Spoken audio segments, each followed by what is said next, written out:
Hey everybody, welcome to Thrive Beyond Pornography. Don't forget that if you are looking to put pornography behind you forever, feel free to go to zachspafford.com/workwiththrive. Set an appointment. I would love to meet with you and get you started on the path to a thriving relationship, a thriving life beyond pornography, healing the hurt, putting porn behind you, and creating the relationship that you want. All right, today I'm going to talk about all or nothing thinking. This is one of the biggest concerns that you will be facing and dealing with when it comes to overcoming pornography. In fact, one of the most common things that we see, that Darcy and I see with those who struggle with porn and their spouses, is that if I'm not perfect, it's not enough.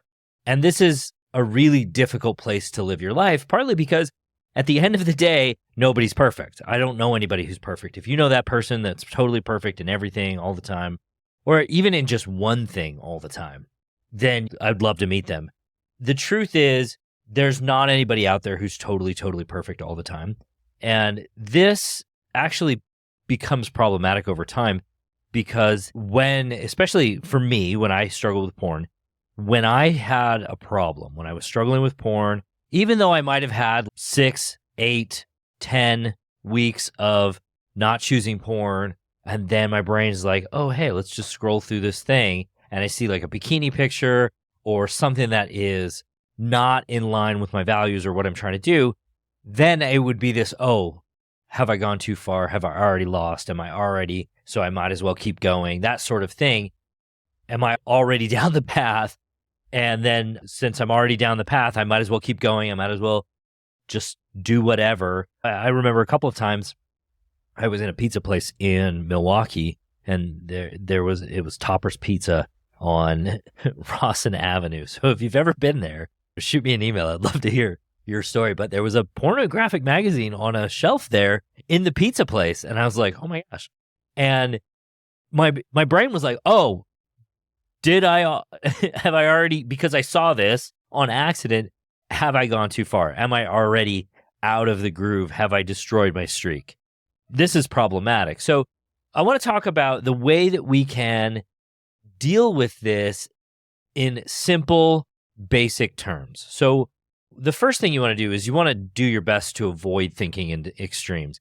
And instead of viewing situations as all good or all bad, you want to recognize that there are shades of gray, that life is complex, that the reality of life is that you're going to see stuff that may not fit into your values. And more than just seeing it, what you choose to do about it is the important part.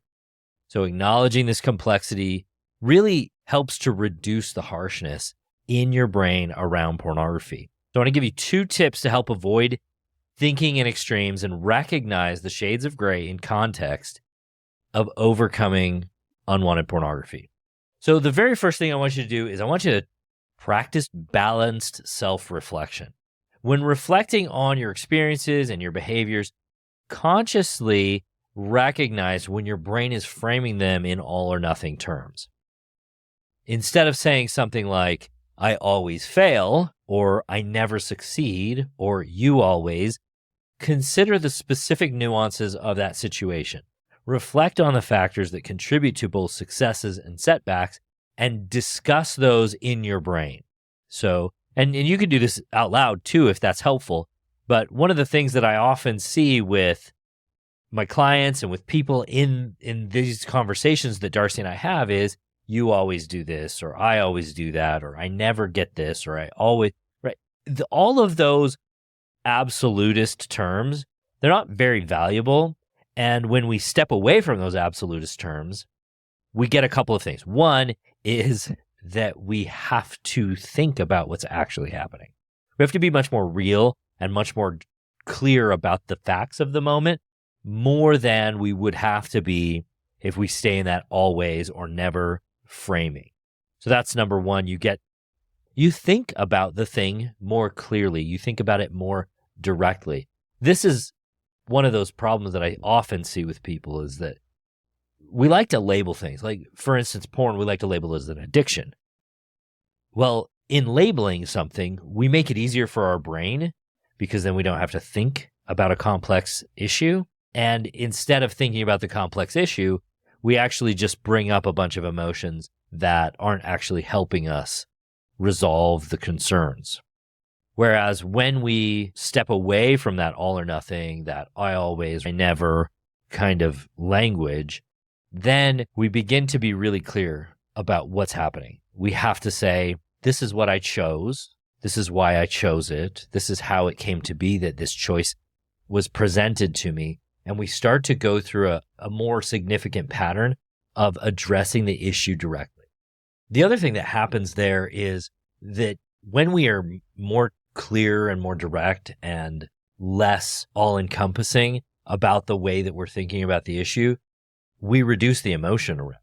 I always fail. Well, if I think and truly believe that I always fail, that must be a miserable thought process. It must be a miserable state of emotion. It must be a very unpleasant way of living your life.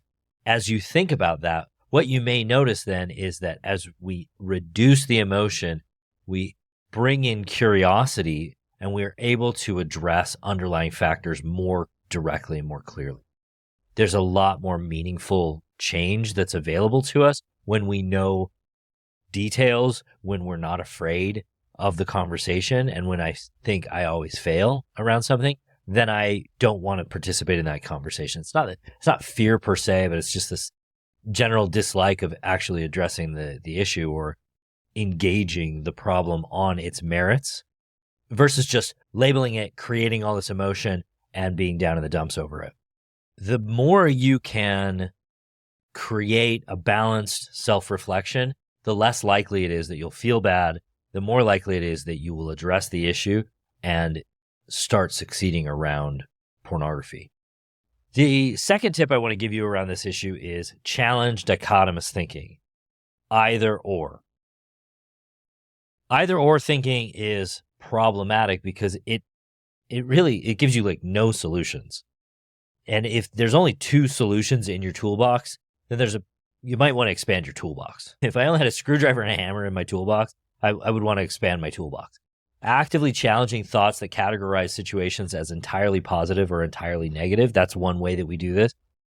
And when you see someone choosing pornography, we tend to categorize that as entirely negative. Where the reality is if we are willing to address that and look into it and understand what occurred, that while it's not necessarily positive that someone chose pornography, that does give us data that allows us to create positive changes through understanding why I chose this and moving to create solutions for that issue. You know, we really have to recognize that life is a series of experiences that really just kind of exist on a spectrum, and seldom is anything purely one way or the other. So you really want to question those extreme self-judgments and look for evidence that supports a more nuanced perspective. Think about it this way. Instead of thinking, I'm either perfect or I'm a failure, consider the middle ground.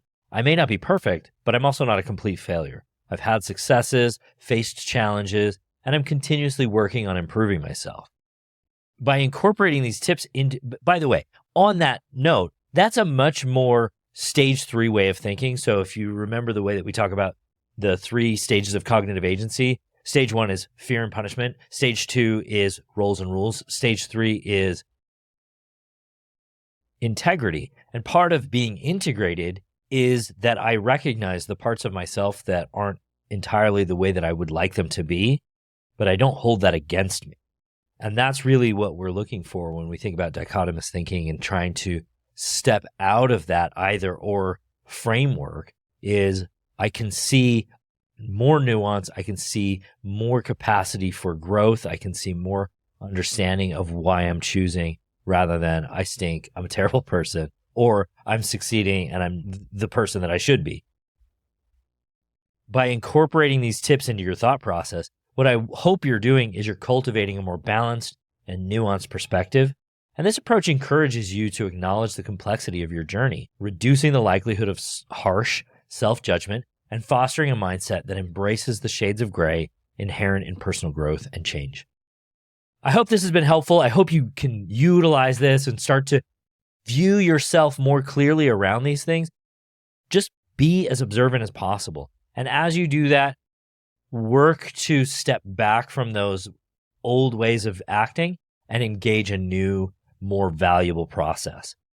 I hope that's helpful. When you're ready to get help doing this work, feel free to go to zachspafford.com/workwiththrive. I would love to meet with you and help you start on this journey so that you can not simply put pornography behind you, heal the hurt, and create the relationship that you want, but that you can begin to thrive beyond this trial.